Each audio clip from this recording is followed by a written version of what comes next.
we are again, me and Bella. And today I decided to tell y'all about the time that when we was living in Virginia, that Daddy said, get in the pickup truck. I'm gonna go show you where the old 97 train wreck was down in Danville, Virginia. And it was in, I looked it up because I did not know when it wrecked. And it said September 27th, 1908. It occurred, the railroad wreck that inspired the popular ballad, The Wreck of the Old 97. And you can get that on YouTube. It's a real pretty song, really, but it tells of a tragedy that happened down in Virginia. And they have signs up and everything, which I can't show you because stuff like that is copyrighted, but I can read it to you. The southbound mail express train on the Southern Railroad left the tracks on a trestle and plunged into a ravine below. 9 persons were killed and 7 injured. One of the worst train wrecks in Virginia history. And Daddy knew where it was, and he said, let's go see it. So he took me over there, and we drove quite a good ways because we was living in Lynchburg, but we just made a day of it. And he took me over there. There's my Miss Bella. She's a sweetie. And I thought I was going to see something exciting or something, you know, the train wreck of old 97. That sounds interesting. Come to find out, it happened years and years ago, but it was a sad tragedy. And so he took me over there and showed where it jumped off the trestle. And the engineer, they were running behind time. And they speeded it up, and they were going too fast. And they jumped off the trestle. And the engineer, he was burned up by the steam. And it was the saddest thing. But Mom, my mother, knew the song, and she could sing it. And so she would sing it to us, but you'll have to listen to it on YouTube. So I went and saw it, and it was at the bottom of a mountain, and he showed me where it happened. So I've been there, done that. And I can't say it was that interesting, but I went anyway. When I was a little girl, every time the truck went, Daddy got in the truck, I wanted to go with him because Phyllis was too little to go, and I was very jealous big sister. And after she was born, I was not a nice to my little sister. When we lived there in Lynchburg, sometimes we could go to the railroad track, me and Norman. We'd go watch the trains go by, and we'd wave at the hobos, and they were friendly, and it was just a fun thing to do. And Phyllis would tell on us, Mom, and she'd tell Daddy. Daddy'd say, go out and pick you a switch. Well, you think we're going to pick a big switch? No. But he said, you done slipped off again from your mother. You're not minding her. You're not supposed to go to the railroad track.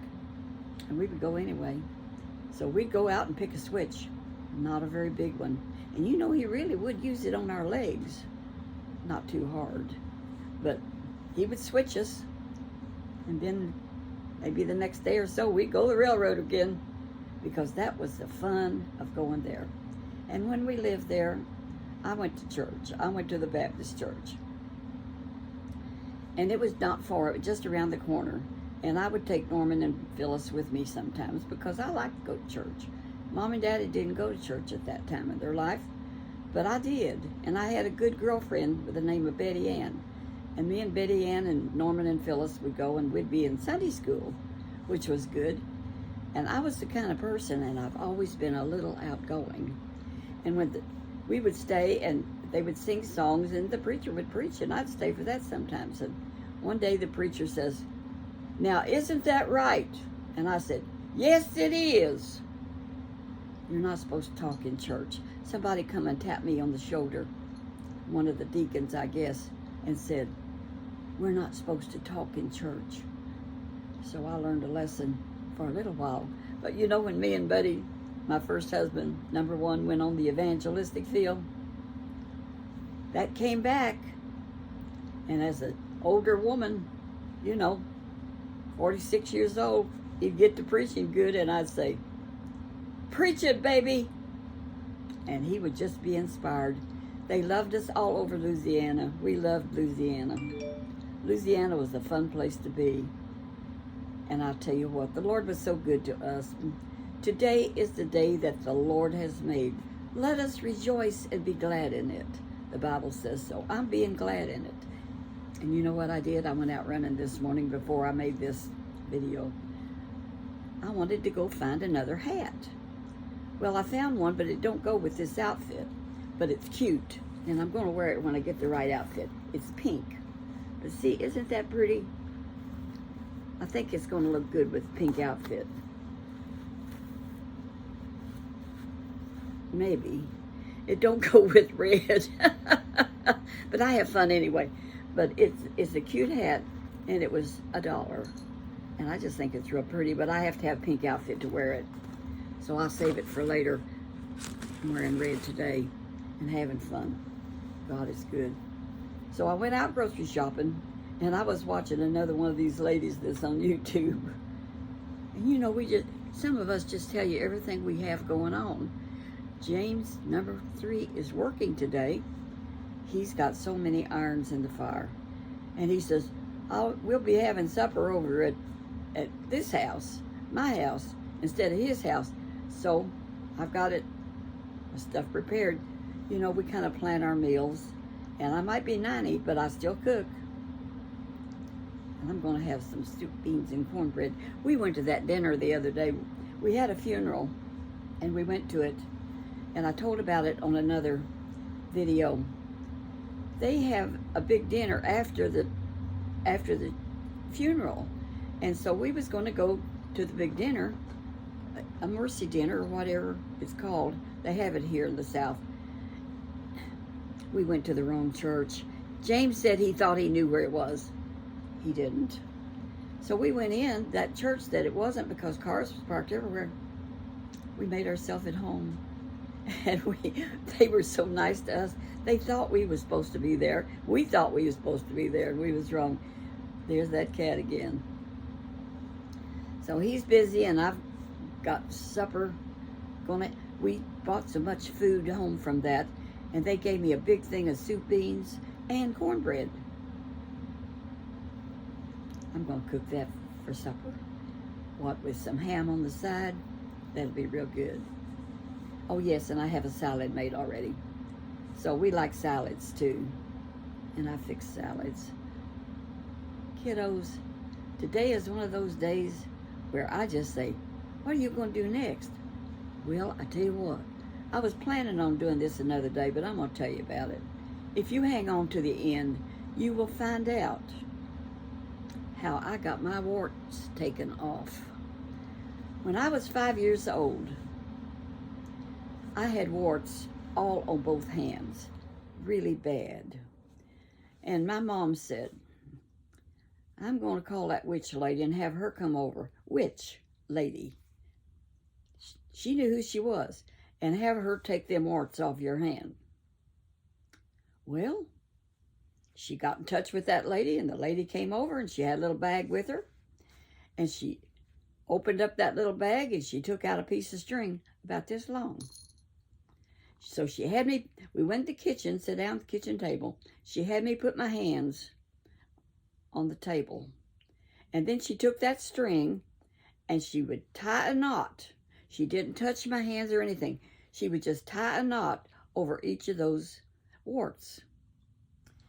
Well, anyway, my mom says the reason she got warts is she handled frogs. Because they used to say if you handled frogs, you would get warts. Well, I like to play with frogs out in the garden.